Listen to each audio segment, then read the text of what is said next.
¿Dónde está?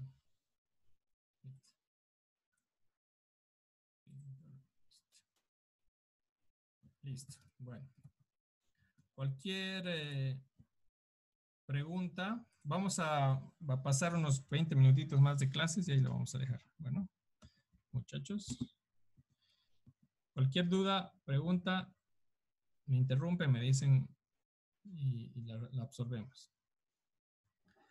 Ok, entonces, ya hemos visto cómo se organizan las estanterías y cómo deberían estar clasificadas. Tomar en cuenta que siempre estamos hablando desde el punto de vista de personas que estamos trabajando del lado del que realiza el almacén. Somos ahora como operadores, supervisores, como quieran llamarlo, del área de almacenes. Entonces tenemos que entender qué hacen los de almacenes y cómo trabajan.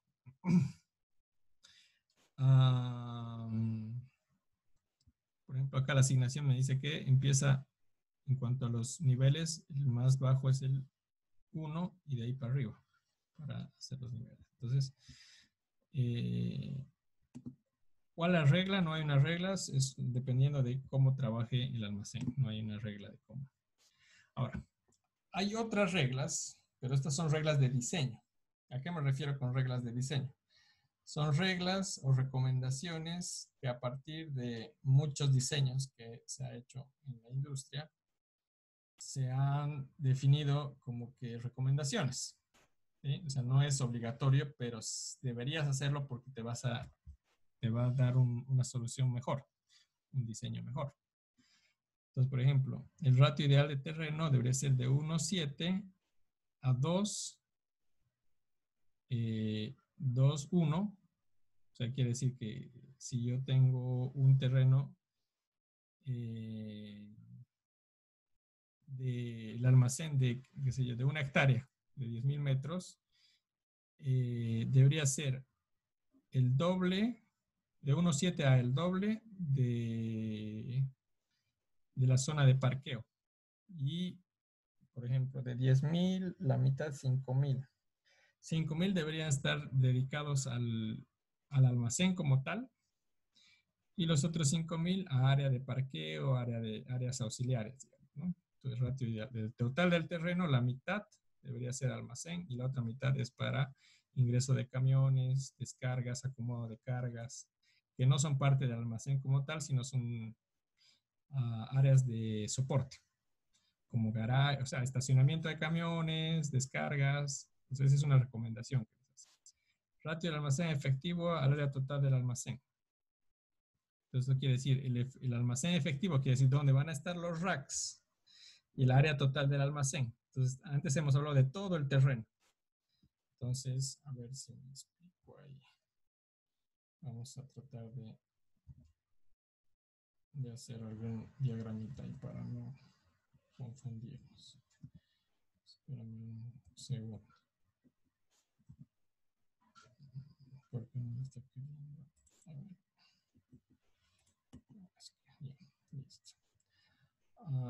Acá tengo una pizarra. Esta pizarra vamos a rayar un poquito. La idea es, pero que esos ratios son recomendaciones de cuánto de su terreno deberían ocupar para cierta área. Esa es la idea. Perfecto.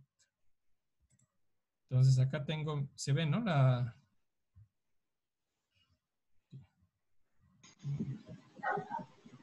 Tengo acá mi terreno. No va a salir perfecto, pero va a salir, algo saldrá.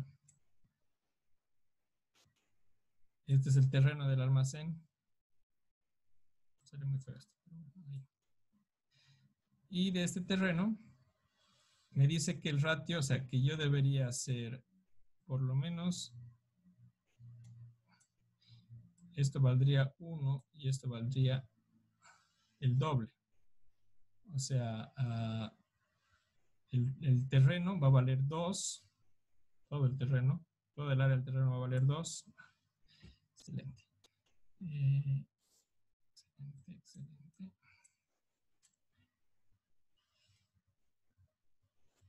Este va a valer 1 y este va a valer 2. Pero no, en realidad no solo este, sino todo el terreno. Entonces el ratio es que la zona efectiva del almacén con respecto a todo el terreno es la mitad. 1 y el doble va a valer todo el terreno. Eso le estoy diciendo. Entonces acá, ahora, nos metemos dentro del almacén. Entonces, pongámosle que este es el área de almacenaje. Entonces, está de acá. ¿Qué va a pasar acá? Esta otra área, o sea, esta área va a ser almacenaje. Lo que me refiero es que aquí voy a tener racks. Voy a tener racks de este lado. Esos son racks.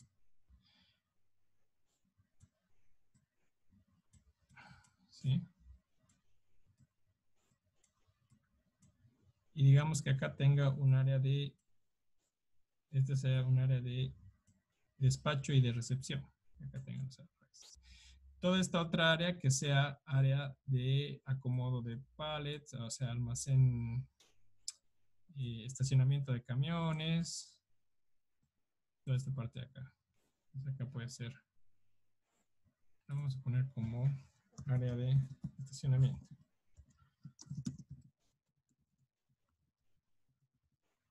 Y almacén externo, almacén a cielo abierto. Ahí pueden llegar los containers, digamos, y cosas que son de ayuda, pero que no están dentro del almacén como tal, sino que es un almacén a cielo abierto.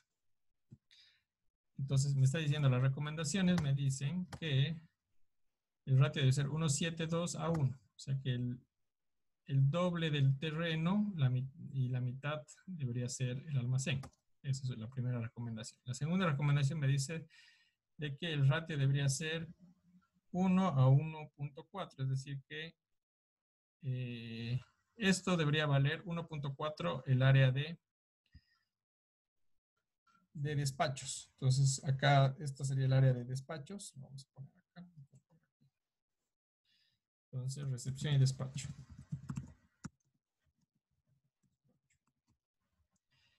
¿Listo? Entonces, ese ratio debería ser de que al menos, si esto vale 5,000, esto debería valer unos 2,000 metros y lo demás es almacenamiento. Eso me dice. Ahora, ¿cuánto debería ser por pallet por metro cuadrado de ratio? Entonces, yo debería tener por pallet 1 a 1,2 metros cuadrados. O sea, cada pallet debería yo asignarle cada posición 1 a 1,2 metros cuadrados. En este caso. Y se debe dejar el 20% del piso para actividades diferentes al almacenar. Dice. Recibir, despachar, organizar. Esto es parecido a lo que me dice acá. Longitud para maniobras del camión de 30 a 40 metros. Eso quiere decir que cuando entre acá debería tener 30 a 40 metros de ancho para que el camión venga y descargue. No sacrifique pasillos, evite lugares estrechos de circulación. Porque aquí tratar de que estos cuellos de botella, por ejemplo, acá yo como que creé un cuello de botella ahí. Estaba él muy cerca un rack de otro, por decirles. No sé por qué. Pero estos son como reglas. Son reglas que nos ayudan a un diseño más inteligente. La gente que ya ha ido haciendo muchos o ha estudiado muchos almacenes recomienda varias cosas. Entonces, hasta acá hemos visto el almacén, sus funcionalidades, y ahorita estamos viendo un poquito de diseño, es decir, de qué consideraciones debemos tomar en cuenta para montar un almacén. Entonces acá hay ciertas reglas que deberíamos tomar en cuenta y vamos a ir viendo otros aspectos que nos interesan a la hora de ya ir pensando en cómo se tiene que almacenar. Por ejemplo, características, o sea, ¿qué voy a almacenar? ¿Cómo son mis productos? ¿Qué forma tienen? ¿Cómo llegan? Si almaceno rollos de metal, por decirles, o almaceno tubulares, que son de otra forma, entonces necesito otro tipo de racks. Si almaceno productos que vienen en cajas, que pueden ser almacenados en cajas, entonces son los convencionales, digamos. Entonces, hay que ir mirando ¿qué es lo que yo voy a almacenar? Puede que yo tenga varios tipos de productos y necesite diferentes áreas para poner los racks o los contenedores de esos productos para el almacenamiento. O sea, que ya estamos hablando ahora de la zona de almacenamiento. Antes habíamos hablado de recepción, hemos hablado de cómo se debería dimensionar y asignar las áreas de acuerdo al tipo de producto y de acuerdo al tráfico también que tienen. Ahora estamos hablando de qué tipos de productos estaríamos almacenando, qué características físicas tienen. Lo voy a... Exacto. Aquí sería qué características físicas tienen. La obsolescencia también es importante saber si hay, para saber qué sistema voy a utilizar, porque puede ser de que yo necesite utilizar PEPs obligado, entonces necesito tener cierto tipo de racks para PEPs. La gestión del stock, el transporte, manejo, cómo llegan. Entonces, de acuerdo a eso, yo voy viendo cómo voy a almacenar. Es muy importante tomar en cuenta esos aspectos porque son los que van a guiar mi diseño.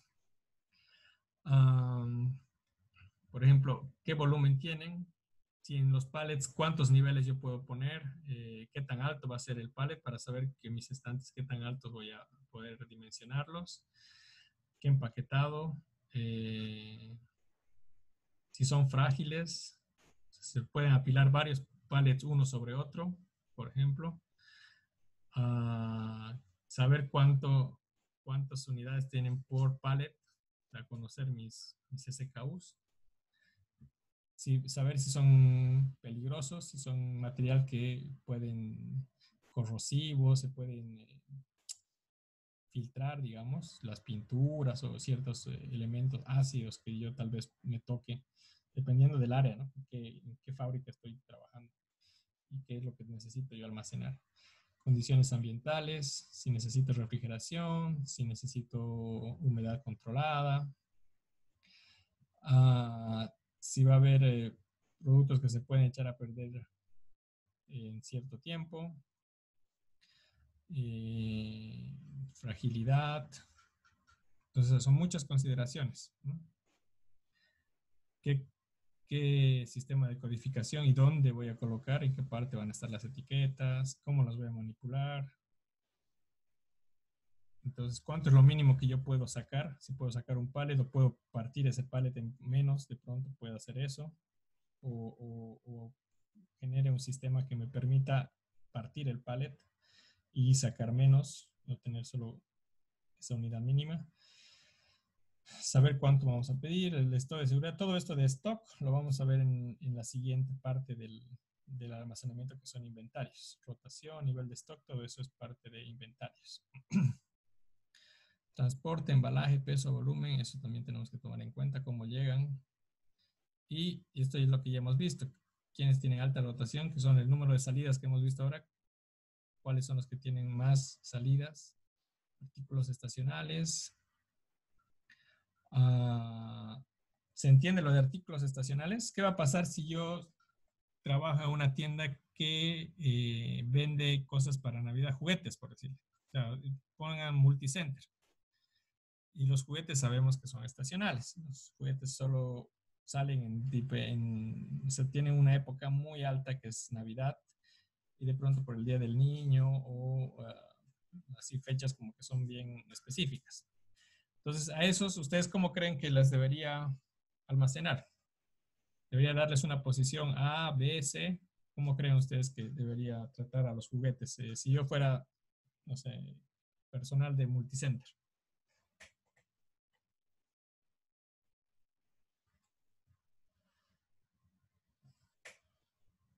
Escucho opiniones.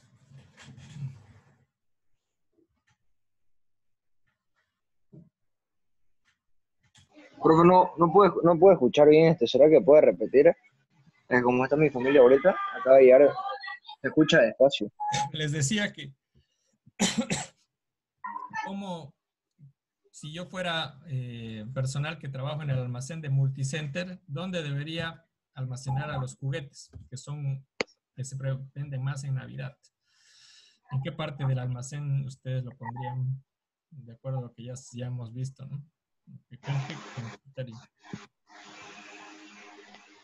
Si yo estuviera en el almacén de Multicenter y tengo que almacenar los juguetes que me llegaron para algún momento O sea, sacarlos. clasificándolos en A, B y C, Sí, o sea, ¿en qué grupo entraría yo creo que entraría en el B, en el B? porque tampoco es que, sí, en el B porque no es de mucho flujo, pero tampoco es que quede inmóvil como muebles, por ejemplo. Ok, ok. Pero si solo se te piden Yo diría sé que una vez al año, digamos un mes es al más por año. temporada, Sí, pero en esta temporada se vende harto. ajá. Digamos que no es Entonces, gran volumen. ajá. ¿Cuándo se va a vender lo más que se va a vender? ¿Cuándo va a ser? En diciembre, ¿verdad? En diciembre. Exacto. Entonces, me conviene tenerlo o en B, cerca a C, o sea, muy como que poca rotación, ¿no? Igual que los árboles de Navidad, adornos y todas esas cosas que salen en una época, o sea, en una época definida, digamos. Y eso va rotando, eso se puede ir moviendo por si acaso, ¿no? O sea, eso puede irse trasladando, en algún momento llegar a ser A para Navidad, para que saquen fácilmente, y cuando pasa Navidad, eso lo ponen al final, es como una rotación, entonces después lo van moviendo por épocas y vuelve a llegar al frente también, puede pasar eso. O sea, que van cambiando de posición en cierto momento, que se acaba un stock de algo y lo ponen, lo traen más cerca. Puede pasar.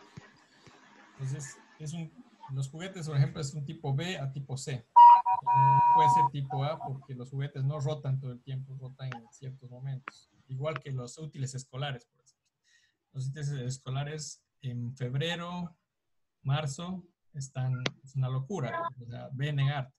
Pasa eso, abril ya cayó hasta el siguiente enero, febrero del siguiente año, digamos, ¿sí? Entonces, es un comportamiento Y le estacional. dicen una pregunta. Entonces, en este ejemplo, ¿qué sería más o menos algún producto tipo C? Tipo C que no se mueva casi. Los adornos, hay algunos adornos que son muy extraños, digamos. Por ejemplo, estoy hablando de multicenter, por decir. Es un centro de mesa, así que es algo específico, una lámpara, que es algo lujoso, caro, digamos. Que yo sé que me lo van a pedir, pero me lo van a pedir muy de vez en cuando. Entonces yo cuando lo almaceno al fondo, pero lo voy a mover una vez al mes, digamos, ¿sí? Así, algo así. Ya. Algo que no es demandado. En cambio, en multicenter, si seguimos hablando de multicenter, algo que debe salir mucho deben ser época de los electrodomésticos, pero de su marca. Esa tiene una marca más comercial, que es más barata, digamos. Que eso por las bodas y por todo se debe mover mucho ahí en ese lugar, ¿no? O sea, debe ser de que toda la gente, o vasos, esas cosas que son utensilios que no son caros, que es el fuerte de ellos, ¿no? Ellos venden mucho para el hogar, individuales, toallas, esas cosas que son, ese es su fuerte de ellos. O sea, uno va a Multicenter normalmente a comprar ese tipo de productos y rara vez va a comprar algo muy lujoso, digamos, a no ser que ya lo tenga previsto, pero, o sea, por impulso, por necesidad, normalmente va a comprar algo práctico, ¿no? Bueno, esa es mi percepción, puede que sea otro, pero me parece que los utensilios más, no sé si económicos, pero más útiles son los que más van a salir. Lo que es más lujoso, más de diseño, más caro, se debe mover, se mueve, pero se mueve menos proporción. Esa es la cosa. Por ejemplo, en multicenter las camas, digamos, que son Sí, caras y no se mueve mucho, que no yo se sepa. debe mover mucho. Incluso ellos, si se han dado cuenta y si van a Multicenter, no sé, de un mes a otro, a veces sigue el mismo producto, ¿verdad? Porque es muy caro, entonces la gente no es que todo el tiempo compre eso. Entonces le bajan al precio a veces a, no sé, 20, 30%. Entonces tratan ellos de mover ese inventario porque ellos no quieren tener mucho tiempo, quieren vender rápido. Es la idea para traer otro modelo después y esa es la idea de ellos, ¿no? Tratar de tener el menor tiempo posible sus productos. Especialmente estos que todo el tiempo se venden, muebles, utensilios. En cambio, los de Navidad, por ejemplo, esos ya ellos ya saben que si no vendieron en su momento, es archivarlos hasta la siguiente temporada y ahí recién van a volver a sacar o tal vez liquidarlos si es que es su política, ¿no? Terminar de vender barato en otro almacén, en algún descuento, algo así también pueden hacer. Pero saben de que si llegó a ser almacenado de nuevo después de la temporada, eso tiene que ir al fondo. Porque nadie lo va a pedir en agosto, digamos. No existen esas ventas. Entonces, eso es el diseño. Bueno, hasta aquí yo creo que vamos a quedar. Vamos a llamar lista. Y después de eso, ya tienen entonces esa pequeña tarea. Voy a llamar lista y ya con eso vamos a terminar. La tarea la presentamos para la siguiente clase, ¿verdad? Sí, el viernes y me la mandan. Me mandan ese ejercicio, el segundo ejercicio. Bueno, mándenme los dos de una vez. Hagan los dos, así práctica. Me mandan el 1 y el 2. Van cleaning out. Espérenme un ratito y llamamos lista. ¿Cómo le está yendo en las otras materias? ¿Bien? ¿Están avanzando? Bien nomás, listen. Sí. Ahí vamos, sobreviviendo. Remando. Ahí andamos. ¿Y están complicadas o a distancia se puede? Y ¿Alguna hay vez algunas que son más complicadas. Bien. Pero les están dando todos clases, me imagino. A nosotros nos han presionado para ya dar notas, o sea, ya sus notas están con el director de carrera. Pero ya estamos avanzando a lo que más podamos. A ver, Mauricio me dice... Otra vez se volvió a poner la falta, dicen. No, Ay, Joaquín. las de aquí ya están corregidas por si acaso, ¿no? O sea, estas no les hagan caso. Yo ya las he corregido en el sistema. No se preocupen. Porque esa vez que hemos hecho la corrección, la hemos hecho en el sistema. Estas no les hagan caso. Ya. Listo, a ver. Allá, petonto. Mauricio Medina. ¿Está por acá? Presente, Licen. Gabriel, Patsy. Enciende su micrófono, Gabriel. Joaquín. Presente. Lucas. Presente, listen. Juan Pablo Tom. Estaba en la clase, pero se salió, parece. Bueno. Y Está. Robert Uribe. Presente, profe. Pues 100%, casa llena. Bien, muchachos. Nos vemos el viernes. Le encargo entonces los 2 ejercicios que hemos hecho de ABC. Y cualquier duda ahí el viernes lo charlamos. Bueno. Meta. Listo. Excelente. Que estén bien entonces. Gracias, Licen. Hasta luego. Gracias, igualmente, profe. Gracias, Un listen. saludo. Hasta luego.